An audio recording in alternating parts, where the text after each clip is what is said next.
trying to make sense of modern relationships, all the societal expectations. It can feel like navigating a really complex maze sometimes. Definitely. And if you're looking to get a handle on some of these nuanced social dynamics, maybe without getting totally lost in endless online debates, well, you're in the right place. Absolutely. Today, we're doing a deep dive into a piece of text that's, well, certainly sparked some discussion. It's been circulating, particularly in Brazil, it seems. And it puts forward some pretty strong opinions on how what it calls Mimimi is affecting relationships between men and women, and even, interestingly, women's job opportunities. Okay, let's maybe unpack that term first, Mimi, at least how this source seems to be using it. Right. From what we can gather from the text, it's kind of a label, isn't it, for what some people see as maybe excessive political correctness or maybe hypersensitivity on social issues. Yeah, that seems to be the angle. It's framed as a viewpoint suggesting certain maybe progressive movements have gone a bit too far, potentially creating new problems. Yeah. And it sounds like this source material is pretty assertive about it. It argues this Mimi is actually creating friction, a wedge between men and women, and maybe even hurting women in the workplace. That sounds counterintuitive. It is. It definitely challenges a lot of the conventional thinking. The author clearly sees this as a major trend, and they bring up several specific examples to back up their argument. Okay. So our goal today is really just to examine those arguments, look at the evidence they present, lay it out. Right. So the first big claim in the source is this idea that Mimi is making it harder for women to get hired. Yeah. Which, like you said, seems to fly in the face of a lot of current discussions about workplace equality. It does. And the source points to something very specific here. Yeah. A claim about a new rule, or maybe just a perceived new rule. Okay. It's this idea that women reporting harassment get 6 months of guaranteed job security. That's the assertion. Okay. I can see the logic the source is building there. If a company believes that any claim means 6 months of guaranteed employment, regardless of the details. Exactly.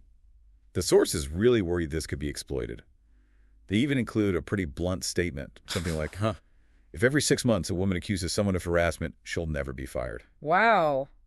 That's quite a stark way to put it. So how does the source connect that possibility to women actually finding it harder to get jobs? What's the link? Well, the argument goes like this. Faced with this perceived higher risk, the potential for these long periods of job stability tied to harassment claims, companies might just get hesitant. Hesitant to hire women altogether. That's the suggestion. Yeah. That becomes a sort of preemptive move to avoid potential complications down the line. And the source argues this ultimately hurts, honest women genuinely looking for work. It's a concerning scenario they're painting. And they mention a specific example, something about ring girls. Yeah, it's a bit of a specific one. The source claims that even ring girls at fighting events are supposedly becoming less desirable. Wow. The reason given in the text is, again, this fear of potential harassment accusations. The implication seems to be that this underlying fear, which the source links to Mimi, is having these real-world negative impacts in various jobs. Okay, so that's the employment angle, according to the source. But the text also talks about financial stuff, right? This idea of pensão afetiva. What's that about? Right. So in the context of this piece, pensão afetiva, or effective child support, seems to mean the possibility of stepfathers or maybe later partners being required to provide financial support. Support for a child that isn't biologically theirs, in addition to the biological father. That's how the source presents it, yes. Yeah. The idea is that forming an emotional bond and living with the child and mother could lead to financial responsibility, even if that relationship ends later. It seems to touch on these wider debates in Brazil about family structures and money obligations. So the source is claiming that some women are actually getting support from multiple men for the same child because of this. That is the assertion, yes. The text definitely portrays this as a form of exploitation, suggesting men could end up on the hook financially, not just for their own kids, but potentially for kids from a partner's past relationships too. And the source directly says this makes men wary of getting into relationships. It really paints a picture of quite adversarial dynamics between men and women. Now, the source also spends a lot of time on one particular example, doesn't it? The Brazilian singer, Wanessa Camargo. Yes, this seems to be a key exhibit for the source's argument about how this Mimi culture, as they call it, plays out in personal lives. They focus on an interview Wanessa gave after she separated from her husband. Okay, and what was discussed in that interview, according to the source? She was reflecting on their daily interactions during the marriage, and the source really zeroes in on her statement that she felt violated. Violated. How so? And that looking back now, she considers those daily marital relations to have been rape, even though, they happened within the marriage.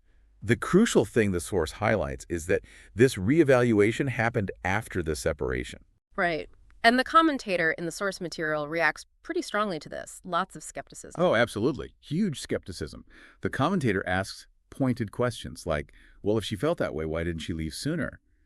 There's a definite suggestion that maybe it's revenge or maybe trying to fit a current social narrative. And it's worth remembering, like you said, that the term Mimi itself is often used dismissively. Exactly. It often carries that tone of dismissing concerns as trivial or exaggerated. Yeah. So that framing is key to understanding the source's perspective here. The source even highlights the interviewer's specific question to Wanessa, doesn't it? Something about how she sees those acts today with the knowledge you have acquired. Yes. Suggesting, external factors might be influencing her view now, potentially related to this whole Mimi concept they're discussing. And what was Wanessa's response, as reported? The key quote the source uses is her saying something like, "Today I see that yes, it was rape," but then contrasting it with her past perspective. "When I was with him, no, right, everything was fine there, bills were being paid, everything was all right." That contrast is really central to the source's critique, then. Definitely. And the commentator apparently also comments on her demeanor. How so? Yeah, the source notes how apparently Wanessa described these events quite naturally, maybe without the kind of overt emotional distress the commentator expected from someone recalling trauma. So that perceived lack of distress fuels their skepticism further. It seems so. It leads the commentator to question the narrative she's presenting. And didn't the source also mention something about her initial statements? About being treated well at first? That's right. The source brings up an initial statement about being treated like a queen, and then juxtaposes it with the later claims of abuse. The commentator then speculates and admits its speculation that this could suggest a possible revenge motive against the ex-husband. Wow. It's a really strong interpretation the source is putting forward there. It seems to assume quite a bit about her motivations. It does. The source definitely uses this Wanessa Camargo situation as its prime example of what it sees as an exaggerated victimhood narrative, where past interactions, maybe consensual at the time, get redefined later as abuse, possibly influenced by social trends. That sums up the source's argument pretty well. They use this specific case to argue about a broader trend of maybe generalizing abusive behaviors onto all men and how that erodes trust and makes healthy relationships harder. So we've got the employment effects, the financial worries for men with pensão afetiva, all linked back to this Mimimi idea. Exactly. Those are the tangible negative consequences the source is outlining, disrupting things. And then, towards the end, the tone shifts quite dramatically. It gets satirical. Yeah, it's quite a gear change. The final section presents what it calls a humorous, maybe pointed counterpoint. It's framed as a satirical prescription for a stressed husband. Okay, tell me about these prescriptions. The names sound memorable. They are quite something. The medications are listed as precotonazole, mamadaline, and Qflex. Right. And those names, they're plays on words in Portuguese, aren't they? Pretty explicit. Very explicit, based on slang terms for female and male anatomy and sexual acts. Pricky for vagina, mama relating to breasts or sucking, and Qflex playing on the word for anus. So this source is presenting this as, what? A kind of joke remedy for marital stress, implying these are the real needs maybe not being met. That seems to be the underlying message, yeah. It's offered up as this kind of lighthearted, almost absurd solution after all the serious discussion about strained relationships. Maybe an ironic commentary. It's definitely jarring after the Wanessa Camargo discussion. And there was one other brief mention, a clip about public affection. Yes, very briefly. The source mentions a clip apparently showing an LGBTQ plus couple being criticized for public displays of affection. The commentator in the source seems to see this too as just another symptom of broader societal problems they're concerned about, though the link back to the main Mimi argument feels a bit less direct there. Okay. So We've really covered a lot of ground here, all from this one source text. Just to recap the core arguments we've unpacked. The claim that Mimi hurts women's job prospects. Right, the financial anxiety for men around concepts like pensão afetiva. And that very contentious example involving Wanessa Camargo's reflections on her marriage. And it's really crucial to stress these are the specific viewpoints and arguments as presented in this source. They're undoubtedly provocative and, likely to generate a lot of disagreement and different interpretations. Absolutely. And for you, our listener, seeking that thorough understanding, that look at multiple perspectives on tricky social issues, well, it's important to see this deep dive as exactly that, an exploration of one specific viewpoint. We've looked at the arguments it makes and the examples it uses to support them. It does leave you with a question, though, doesn't it? Does this perspective, however controversial, maybe highlight any potential unintended consequences that might arise from certain social movements? That's a great question to ponder. How do these specific claims resonate with your own understanding of gender dynamics or workplace issues?